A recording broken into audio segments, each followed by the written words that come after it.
Welcome back. I'm Jim LaPierre. This is Sober Now, and today's topic is being just tired. There's a lot to unpack here, but would always love to get your questions, your comments. Feel free to write in on any of the streams that we're on today. And if you haven't been over to Sober Now's Facebook page yet, please head over there real quick, give it a like. You'll get notifications for future live streams and other content that we're creating. All right, so let's jump into it, because sometimes being just tired is a true statement. One of the things that nobody tells you about getting older is that it gets harder and harder to sleep, and you can actually injure yourself because you sleep wrong. Those are some of the joys that I've experienced. So sometimes I really am just tired, but if that's true for me, then all I really need is a nap, and then I'm good to go. For people in recovery, when we say that we're just tired, there's usually a lot more to it. Today's topic was brought to you by a good friend of mine. He's a lot like me. He does an awful lot all of the time. He's a great guy. His work benefits countless people. He serves his community, his family, his colleagues, and his work is a noble pursuit that seems unending. So when folks ask him how he's doing, he always says, "I'm good, I'm just tired." And I tend to give folks a hard time about that. I'll say, look, if you're just tired, then you just need a nap. Maybe you're more than tired. Maybe you're drained. It's so common that we make Facebook memes about it. The expression that you can't pour from an empty cup. Well, for the folks that are nearest and dearest to me, and most of them folks in recovery, we have found a way to keep going when our cup is empty and to keep contributing. And metaphorically, the way I explain it is we rip ourselves open and we bleed into the cup. And that allows you to keep giving, keep doing for others, keep running. And it just gets harder and harder to pretend that it's not taking a toll. I think it's increasingly an important time for us to reflect on the standards that we hold ourselves to, the expectations that we have of ourselves, and to consider whether they're manageable or sustainable. One of the really great stress management techniques that I learned, because of course part of the cost of doing so much is that we have a lot of stress. Sometimes positive stress. We're just trying to do a lot of cool things, manage a lot of things simultaneously. And so one of the techniques that I learned was to just grab a pad of paper and pen, write out all of the major responsibilities in my life, what I'm doing at work, what I'm doing with other projects, what I'm doing with family, what are the deadlines and commitments that I have coming up, and making sure that I have things scheduled, having them as organized as they can possibly be, which does not come at all natural to me. But when you're constantly pushing limits, you learn that there's some deal breakers, and being organized and maintaining a schedule are some of those deal breakers. Those little things are what tend to throw us off when we're trying to do big things. But every time I wrote out what was going on in my life, I would simultaneously feel a little bit of relief, like, okay, I'm on top of things, I know what's coming up, I've got a plan for it, but I'd also feel tired. And I noticed that over and over and over again, and what I came to terms with was that I was simply doing too much. And I didn't like that. I have been very guilty in the past of treating my limits like they only exist to be pushed. They only exist as things for me to grow past and be able to overcome. They're things that I did not respect. And I think that's an important thing to consider, because we don't do that to other people. When we care about somebody, we don't want them to constantly push past their limits, because we recognize that is neither manageable nor sustainable. It simply isn't healthy. Our expectations too often are devoid of context. I've been asking folks for the past year and a half now, how have you adjusted your work, or how have you adjusted your responsibilities to being in a pandemic? And honestly, I think for a lot of us, myself included, at some point you just get sick of hearing about COVID. You're tired of the inconveniences and the stress and the very real problems, of course, that have accompanied the pandemic. And if you're like me, then you just kind of put your head down and just trudge through it. And gradually, eventually, that takes a toll. The pandemic has weighed heavy on all of us, and it does affect the degree to which we feel drained, our need to be replenished, and it creates limits that we don't like to acknowledge. But failing to acknowledge them means that we're going to continue to hold ourselves to the same standards and the same responsibilities, the same kind of workload, even when that's not possible. So I think that we tend to have a level of awareness of our need to set boundaries with others, especially when they're asking too much of us. But we don't think about boundaries as something that we set with ourselves. If we can learn to set those boundaries with ourselves, what we're really doing is acknowledging very simple limits. Like, I only have so many hours in a day, and I feel like I can manage just about anything until I look at my schedule, and then I say, oh, I don't have time for that. I have this magical desire to create hours in a day. But of course, there's 24 of them in a day and 7 days in a week, and that's what we have to work with. There are times, of course, when even when we're doing our very best to make things manageable, life becomes unmanageable through no fault of our own. Sometimes there really aren't good options. Sometimes you work 80 hours a week because the kids need braces. Sometimes you get 4 hours of sleep because a good friend was in a bind last night. Sometimes what it takes to run an organization, to run a company, or to be the leader that you expect yourself to be, just takes too much. And sometimes the need really is never ending. Ideally, we'd feel damn good about making those kind of sacrifices, but there's so many pitfalls that you can find yourself in. Being tired means being emotionally raw and potentially reactive. We expect ourselves to be on our A game all the time. And part of being just tired is, you know, you deserve to feel good, but you're just kind of numb. You always feel good, you always feel proud of your people, the folks that you lead, the folks that work for you. You feel good about your kids, your partner. You've checked on everybody 10 times over, they're all doing okay. You delight in their success. But when it comes to yourself, I'm just tired becomes, it's just me. I've spent a lot of years as a therapist being fascinated by language and the ways that we use it to manipulate ourselves, and the ways in which we minimize and rationalize and justify doing things that are excessive or unhealthy. So the word just, for people like me, is almost never an honest word. We use it to minimize, we use it to devalue, and we say things like, it's okay as long as I'm the only one that gets hurt, it's just me. We make commitments to others pretty readily, and when we do so, we speak directly, we speak with integrity, but when it comes to making commitments to ourselves, our language changes. It becomes things like probably, as in, yeah, I'll probably do that healthy thing. As soon as I hear the word probably, I know that I can bet the ranch that it's not going to happen. I've learned for myself that in the absence of making commitments, right down to putting it in my schedule and having people hold me accountable for taking time for myself, for doing things that are healthy for me, I proved over and over and over again that I won't do them if no one's holding me accountable for those. And so maintaining those commitments is one more lesson that I learned in the hardest and the most painful way possible, which was the suffering that I incurred when I didn't hold up to those commitments. And maintaining what I expect from myself in serving others while not serving myself and not allowing others to serve me is a recipe for burnout. I went there many times early in my career. I have not been there in the past dozen years or so. I'm hell-bent not to go back. But what it takes to ensure that I don't go back is a pretty rock-solid commitment and continuous action to make sure that I'm practicing HALT. I love HALT. If you're not familiar with it, it stands for Hungry, Angry, Lonely, Tired. It's another wonderful acronym that comes from the halls of AA.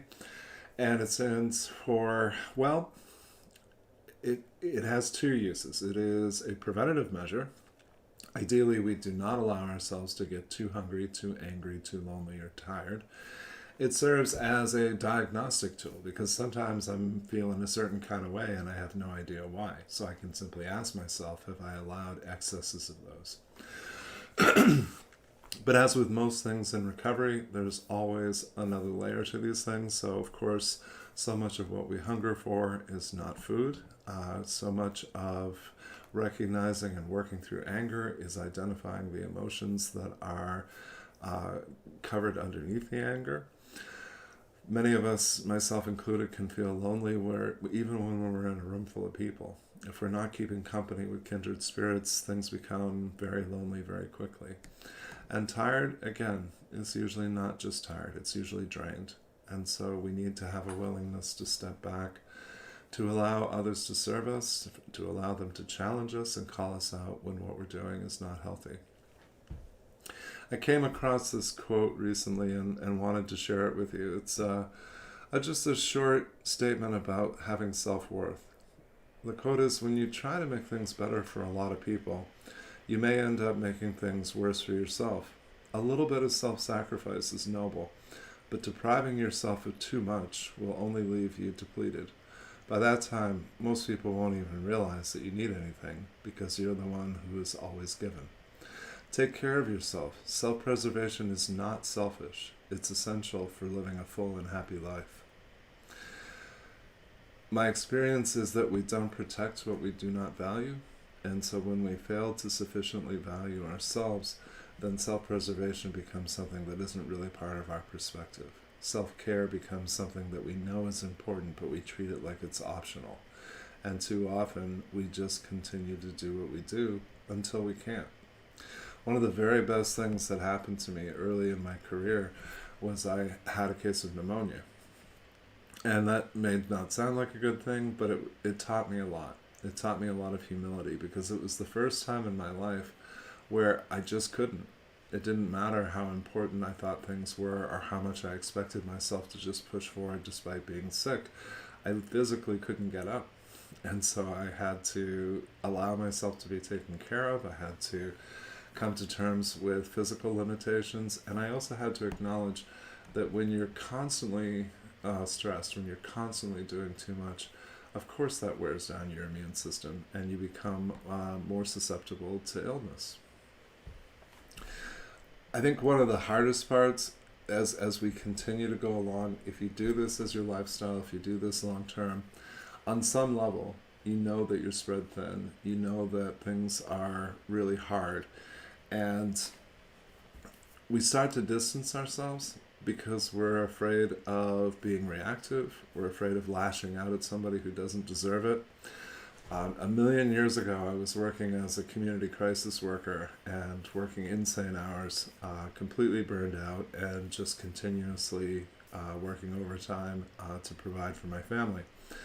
And one of my coworkers was a good friend, and I introduced her to my kids. They were young at the time. And my friend was being funny. She asked my kids, what does it look like when your dad gets angry?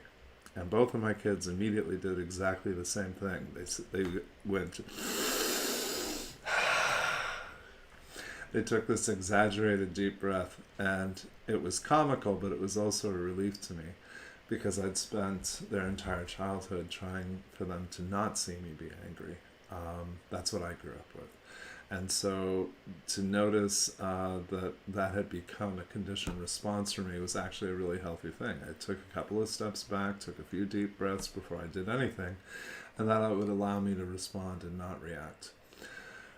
The bottom line here is kind of heartbreaking. Sometimes we end up protecting the people we love from us because we know that we're emotionally raw. We know that we're tapped out or burned out. There's a lot to that conversation. In recent years, I've talked less and less about burnout and more about moral injury. Burnout is when you work in a really demanding profession, maybe as a first responder, maybe military, medical services, and also those of us in the healing and helping professions. But burnout places the blame on the practitioner. And it says you haven't taken good enough care of yourself to stay healthy while you do this work. Moral injury, conversely, looks at the demands that our employers put on us, or the demands that the field itself puts on us, and notes that those demands are sometimes unreasonable or excessive. But we tend to internalize the demands of our organization, the demands of our community. We see need and want to meet it, and we internalize these things just as we did the expectations of our family of origin. And what's especially dangerous about this is we don't really think about it. We see need, we fulfill it. We see a crisis, we jump into it. And of course, I always point this out, the reason we're so good at dealing with things that are so chaotic is because we have a lot of experience. For most of us, that's what we grew up with, and that's why we're calm in the middle of a storm. That's why we're able to respond when things are at their worst.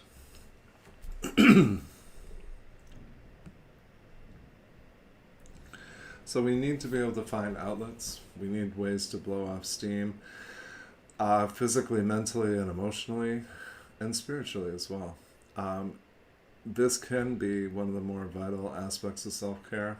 Having hobbies that aren't related in any way to your work, having things to look forward to, pastimes that you really enjoy, having people that you can vent to. For myself, I've learned that I absolutely have to have people in my life who do the same kind of work that I do. And I explain that by saying that my wife is by far the most supportive and important person in my life.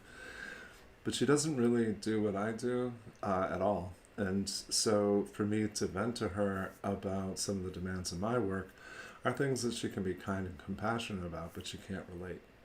So I need to have people in my life who do the same type of work, because there's a million things I don't have to explain. They already know.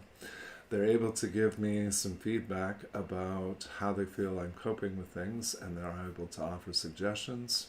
Of course, they offer encouragement and support, but again, more importantly than anything, they offer me accountability. If I'm the only one monitoring me, if I'm the only one assessing how I'm doing, that's never going to work. Part of doing too much and going to excess is that on some level you're already in denial about what's going on with you. You're already pretending that what you're doing is fine, that you can keep doing it. And so this erodes the trust that we have in ourselves. The people that have been most instrumental in my success have been folks who have said, I think you're being less than honest with yourself. I think there's something here you need to look at. And those are just blind spots. Those are things that I'm either things I can't see, or more often things that I'm not willing to see. And so having those kind of folks in my life who are secure enough in themselves to challenge me is vitally important for my success. And I think this is also a part of leadership, is that when you're seeking to lead people, giving them opportunities to shine, giving them opportunities to offer you constructive feedback. We know to do that in every other part of an organization or a business or whatever it is that we're running. I don't know that we necessarily know to incorporate ourselves in that perspective and in seeking those opportunities. There is, of course, a good kind of tired. When you've done something pretty extraordinary, when you've done an enormous amount of work for a good cause, when you have fulfilled a goal of providing for your family, you're exhausted, but you can feel good about what it is that you've done. The pitfall again is when you fail to acknowledge, hey, I did it, or hey, my family really benefited from that. The hard part is that we just stop thinking about it at some point. Whatever you repeatedly do becomes normal for you. And as soon as it's normal, it becomes something that you don't really think about. You just do it. So if you get into a routine, whether because of financial stress or the needs of your community, and you're just routinely working 60 hours a week, you might be like me and work 60 hours and then at the end of the week wonder, why am I so tired? You might fail to account for things like the fact that we've been trudging through a pandemic for all this time, and we're still living with a lot of uncertainty about what the next development will be, or whether the Delta variant will create more problems, or how is life going to look a few months from now? I think most of the families I know are currently holding their breath, hoping that their kids can get through the school year and not have to be quarantined and homeschooled. So I hope that you'll take this opportunity to take a step back. And I always encourage folks, put this on paper, put it on a computer screen. Don't just do it in your head. Write down the major responsibilities that exist in your life. So what is it that you do professionally? What is it that you do for your family? What is it that you do in your church, in your civic organizations? What is it that you do? What are the commitments you have to certain hobbies or volunteer work that you do, or maybe you sit on a school board or a board of directors somewhere? Write all of it out. Write down what the time commitment is. Write down what the standards are that you hold yourself to. What's the criteria of success that you're shooting for? And stretch your imagination a little bit after you've written it all out. Imagine giving that to somebody else as though it's a job description. Like maybe they have to fill in for you for a little while. And imagine passing that off and what it would feel like to assign that to somebody else. Just some things to consider. My guess is if you're like me, you're not just tired, you're drained, and you need to have good things coming in. You need to have good things coming in just as you have so much going out. So checking the feeds real quick. Roxy, thanks for writing in. Is this self-sabotage? It can be. And honestly, we need to have some outside input here because we can't trust ourselves to make that type of determination. Self-sabotage, self-destruction, self-limiting behavior all kind of look alike when we're going 100 miles an hour. So if we take a step back, yes, there's a million ways to destroy yourself, and doing too much all the time is, for most of us, the most honorable way that we can avoid ourselves. So using myself as an example, as long as I could flood my life with other people's needs and honorable undertakings, then what that made possible was that at the end of the day, there was no time and energy left to look at myself. I could just constantly give, externalize everything, pass out for a few hours, get up the next day and do it again. So for those of us who are human doers, people who are constantly doing, for some of us, that's about our self-worth. It's about not feeling good about ourselves intrinsically, but only feeling good about what it is that we produce or do for others. And for some of us, what we're really trying to do is avoid ourselves because it's too painful to take stock. And sometimes what we do is just out of necessity. Sometimes out of financial necessity, you work 2 jobs. Sometimes when you see huge need in your community and you want to fill it, there's a tendency to take on too much with good intentions. And it's really hard to be honest with yourself about what's feasible, what's possible. Mari, so nice to hear from you. Thank you for writing in. My hope is, of course, that we just take every opportunity to take stock. We're people who tend to be very analytical and not sufficiently introspective. So being introspective just means taking stock of what's in your heart, what's in your life, asking yourself very simple questions, but being rigorously honest in answering them.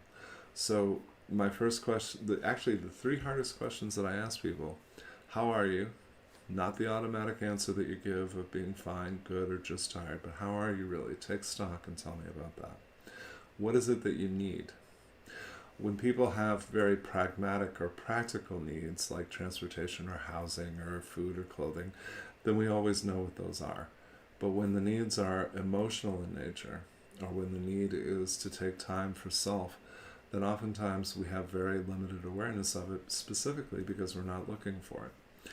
And then the hardest question that I ask people is, what do you want? What is it that would make your life better? What kind of goals are you working toward for your own benefit? And so all of those, of course, are opportunities.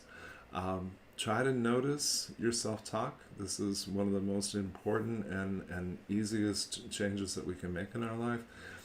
we all have that voice in the back of our head that's criticizing us and guiding us and making decisions every day. Listen to that voice closely, because it's occurring on a purely subconscious level. Notice how demanding it is. Notice how critical it is. And notice the contrast between the way that you talk to yourself and the way you talk to other people. The way you talk to others is probably kind, and it reflects patience and compassion. The way that you talk to yourself might be more relentless or tenacious or demanding. And it's not about choosing to be super kind to yourself. It's about choosing to be respectful. It's about choosing to be fair. And it's about allowing yourself to ask for help. It's about allowing yourself to delegate some responsibilities and maybe not being in control of everything. It's about just letting somebody know how hard it is, what you're going through, what you're doing. Doesn't mean that you necessarily have to change everything, but maybe there's some small changes that are manageable. Maybe there's some small steps that you can take. And one of those steps, of course, is to connect with me if I can be helpful to you. Jim@sobernow.com is the easiest way to reach me.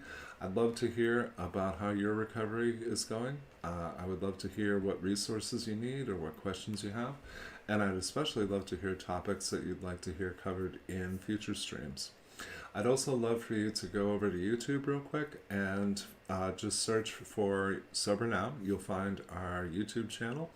Well over 160 videos there now on various aspects of recovery, completely free. And finally, I'd love for you to check out our site, SoberNow.com. We've moved to a subscription service for less than $15 a month. You get access to a home study program that's completely go at your own pace, completely confidential, and ensures anonymity. The home study programs, there's two of them. The first one is for folks who are seeking or growing in recovery from substance use disorder. And the second program is for people like me, affected others, those who have a loved one in active addiction or maybe early recovery, looking at the ways in which addiction affects all of us and how do we cope with this as a family. So I hope that you find some cool opportunities in there. I hope that you will take excellent care of yourself and each other. I hope you'll reach out, and I will look forward to talking to you again real soon.